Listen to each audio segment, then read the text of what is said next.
Okay guys, back on the vlogs. I'm about to drive to the gym now in Studio City and smash some deadlifts. The clips that you'll see in the video is actually last Friday. I actually tried to film this in the car last Friday, but the humidity was so bad that the whole camera fogged up and it was just a bit of a shit way to start the video. So I'm going to run you through a deadlift and posterior chain session, hamstrings, core, a few little functional bits and bobs. But I want to just give a bit of an update in terms of work, training and nutrition. I haven't done that in a while. So work wise, things are growing nicely. It's actually a year exactly to the day since I moved my business fully online, moved to Dubai on the 1st of September last year, and that's when I stopped face-to-face PT and put all my efforts into online training. So it's pretty mad to look back then. I was fully on my own last year. I think I had 40 clients when I moved over here, and right now I think we've got 99, which is mad. I've brought 2 coaches on to help me coach the clients as well, and just with work and stuff I'm looking to hire an administration assistant to help me with social media and things like that. So things are growing very nicely at a fast rate, but a rate that's doable and at a rate that we can still provide a really high level of service to clients. For me, it's just about finding the balance between growing the business but still being able to improve the actual service. So at the moment we're doing a lot of internal work, about to finalise the educational portal for clients, which will provide them with a lot more educational content so they can learn about training and nutrition outside of us doing the check-ins with them, which will be great. Just trying to constantly provide more value there. I think what we provide at the moment in terms of service is just ridiculous for the price that people pay. So I'm really happy with that. And then we're just trying to grow as well, like growing the client numbers through referrals, social media and things like that. In terms of my own training, I'm a week away from the Great North Run, so my taper starts fully next week. That's a half marathon in the UK. I'm flying back to the UK on Wednesday to run that with some clients. I'm really excited for that, to meet up with them and get all the coaches together as well. I've never trained as hard or as meticulously as I have for this race, so I'm hoping to run it in the half marathon in under 90 minutes, but to be honest, I know I'm going to PB and I'll be happy with whatever I get, because it's one of those where I've put in the work. I couldn't have done anything else. This Sunday I've done 44 out of 44 runs. I've not missed a beat.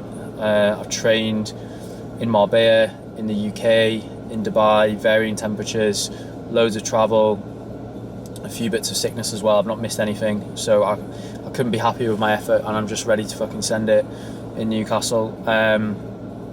Weight training wise, just been keeping up 4 heavy strength sessions a week, with 1 mobility session on top of that too. Running plans after the Great North Run, I'm basically going to up my mileage just because I'm enjoying running so much. I love it, not even for the fitness, it's just my favourite part of my week and my day is running. So I've been running 4 times a week. I'm going to up it to 5 and just focus a lot on zone 2 aerobic work. So although the weekly mileage will increase, the intensity of the running will drop. So I think it'll actually be a good opportunity for me to potentially build a little bit of muscle and put more. Batteries just cut out there on camera, not ideal, but what I was trying to say before that happened was the intensity of my running will drop because I won't be doing as much speed work. I'll just be doing 1 tempo session a week, and I'll probably do 4 easy runs on top of that. So it's going to be a shitload of zone 2 work, really good opportunity to just build my base level of fitness, so that the next time I go into a race prep, I'll be fitter essentially and should perform better. So I'm really excited to do that. As I say, the reason I want to do that is just purely because I'm enjoying it. I think it's a great way to start my day. Always do my runs first thing in the morning. And when the temperature calms down here, it'll just be a lot nicer, because I'm not gonna lie, I haven't enjoyed running in 35 degrees and 80% humidity. It's not been good, but it was what I needed to do to prep properly for that race. So exciting times, and I'm just gonna really go all in on YouTube and just document that process. I watch a few hybrid athletes on YouTube myself, and I find it really interesting to see what they're doing. So I basically just want to make videos on here that I would like to watch myself, and hopefully people can take something from it, take some value in terms of what I do. Obviously I'm heavily passionate about work and business as well, so I think it's a nice combination, the online coaching and the training as well. Nutrition wise, which is obviously heavily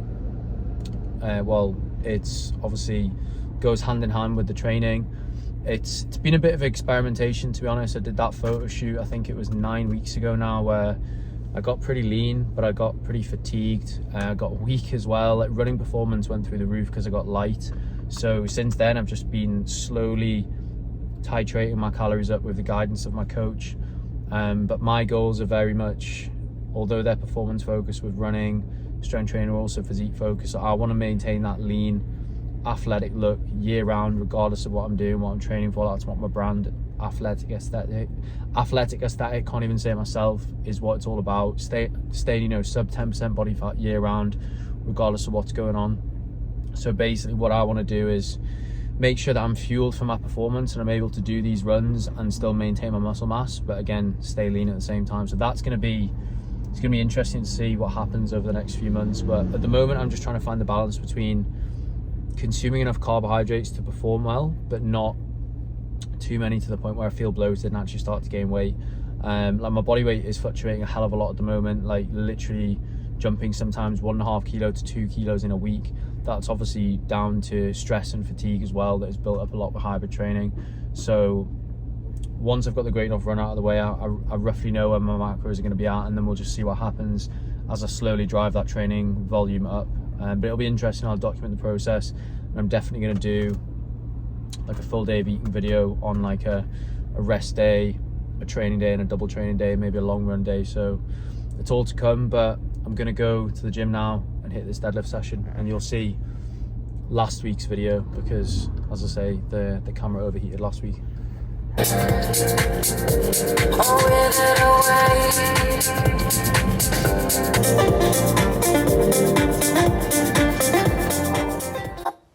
So I've recently discovered this new gym called Optimal Fitness in a place called Studio City. For anyone that knows Dubai, it's about a 15-minute drive away from the marina, so not too far out. I think I mentioned it in previous videos, but I've got this app called Privily that basically allows me to pay a monthly subscription and basically go to lots of different gyms in Dubai, which is epic for getting different content, trying new gyms. I've really settled on this one, I think, just because although it's kind of a small gym, it's never busy, even at peak times. Lots of the gyms in Dubai, the commercial ones, are so busy between like 4 and 7 p.m. So it's really good. It's kind of like I guess reminds me of kind of like an athlete's gym. It's sick. It's just literally got like tracks, prowlers, all TRX stuff. It's got all the functional equipment that you need, barbells, racks, things like that. And they've not got an issue with me filming in there. So I've been going to this one quite a few times. But basically what you can see me doing here is just some hip mobility work, dynamic, pulsing in and out. I think I mentioned it before in some of my videos. If you're training for performance and wanting to build strength, it's not optimal to be doing static stretches. So this features quite a lot in my training, both upper and lower body, and hips are always a tight spot for me. Obviously just doing a fair amount of running at the moment, 50, 55k a week. I'm not heavy by any means, but I'm certainly heavy for a runner. I'm about 78, 79 kilos, so there's a fair bit of impact going through the hips. So that box elevated pigeon stretch is a great one to open up the hips. What you can see me doing here is a lateral stretch just to open up the lateral hip, and also the obliques too, because again, with all the strength training and the running, just always find that I'm tight through the core. So I don't really spend too much time doing this stuff, and this is the only mobility work that I do in my program. It's always placed at the start of the sessions for between 10 and 15 minutes. I don't do any mobility work outside of these sessions, so I find it much better than having to kind of allocate time in my day to, sit down in front of the TV and stretch for half an hour like some people do. Works really, really well for me. I used to do way too much stretching in the past when I was younger. This is definitely the best method that I've found. So I actually had the flu on this training session, so I did not go heavy. It was a new cycle of training for me, a high volume block. So in week 1 of these blocks, it's all about just kind of finding my feet, getting used to the new exercise variations, the new rep ranges. So in this block of training, we're doing what are called back off sets. So I think this was the first set, as I say, went light because I had the flu and I really didn't want to push it and make myself worse. But essentially it's a set of 10 on the first working set, then dropping the reps, increasing the weight for a set of 6, and then dropping the reps slightly again, increasing the weight to a heavy set of 5, and then you do a back off set of 12. So it was 10, 6, 5, 12. You get kind of a strength stimulus in the first 3 sets, and then you get a metabolic stimulus in the final set of 12. So it's a really nice blend of strength and hypertrophy. Obviously doing the conventional deadlift here, that's my main compound movement on my second lower body day of the week. So this is a hinge training session, so it's all hinge focused movements.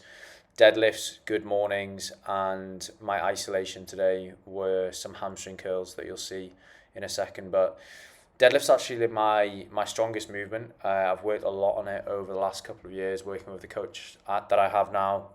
Fred's helped me really open up my hips and just really improve my deadlift positioning, to be honest. You can see that it's literally perfect. I always used to find that my hips used to shoot up and I would get back pain, so we've really been working on it. The second movement is a seated good morning, just a really good one for strengthening not only the lower back, but also a little bit of glute activation there. And it's just a really good one to open the hips. So I don't really do too high volume on my strength training these days, especially on the lower body, because I'm doing a lot of running. So I literally just focus on the key fundamental movements, hit them heavy. Obviously didn't go too heavy today because of the illness that I mentioned before, but I just really focus on the bread and butter exercises. So squats, lunges, deadlifts, single leg deadlifts, good mornings, pull-ups, chest press, shoulder press, seated rows, things like that. Nothing fancy.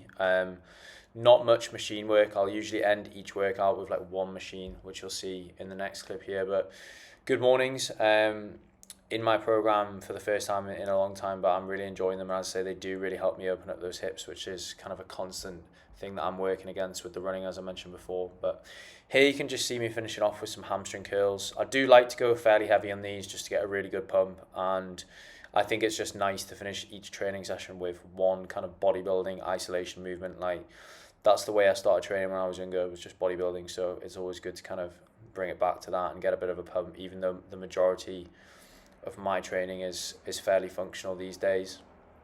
So obviously this training session was 8 days ago now, but just leading up into my half marathon race next week, basically what I'm doing is just lowering the intensity of the training on my lower body days for the week prior. I don't overthink it too much. I know some people in a taper week with running wouldn't actually train legs at all, but I think for me, I'd rather just go a little bit lighter. For me, it's more kind of like a mental thing. I don't want to be missing training sessions. And I also think I'm so conditioned these days that as long as I don't train legs, 3 days before a race, I don't think I'm going to notice any significant change. I've been running 4 times a week for the last 12 weeks, and for a couple of months before that at the same volume, and my legs are fairly conditioned these days, so I think with a few days off I should be good to go for that race. But I think I mentioned it earlier on in the video, I'm going for a sub 90 half marathon. I'll definitely vlog some of the weekend of that race, so hopefully I hit it, but I'm feeling good. I'm only weighing between 78 and 79 kg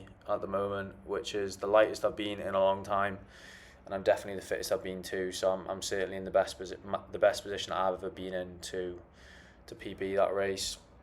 I always end my hinge training session with some core work, and obviously you've got to get a little bit of a flex on in the mirror, otherwise did you even do the fucking workout? But yeah, so you'll see me in the next bit here just doing some core. So basically what I do at the moment is just put loads of core exercises together in like one big circuit superset at the end of the workout. So it's like a 10-minute exposure of just constant core training. So it was some forearm side planks here that you can see. I think I had some commando planks in there as well, but I didn't video that. And then in between the sets of the side plank, I was doing some alternating, well, it was meant to be a toe to bar, but I can't quite get my feet up that high, so it's almost like a regression. So I was going side to side and then double together. Always like to train each side individually. That goes with the strength training and the core training, just because I do still suffer from a few imbalances from just not training properly when I was younger, and just letting kind of each side, well, one side dominate the other, and then just from some kind of long-standing injuries from rugby as well. But yeah, always hit core twice a week, if not 3 times at the moment. I think it's just good to make sure that your core is probably relatively stronger than the other muscle groups, to be honest, because it means that it's never going to let you down. And like if your core is relatively weak compared to the rest of you, you're always going to struggle to progress as much as you could on the big compound lifts like the overhead press, deadlifts, squats, and things like that. So alongside obviously involving your core in those exercises, I do like to isolate my core twice a week as well. And there might be some days where I just do a few set of kind of hanging leg raises as well, just to get a little bit more volume in there. But yeah, that was the training session. As I say, intensity a little bit lower than normal because of the illness, but still got it done.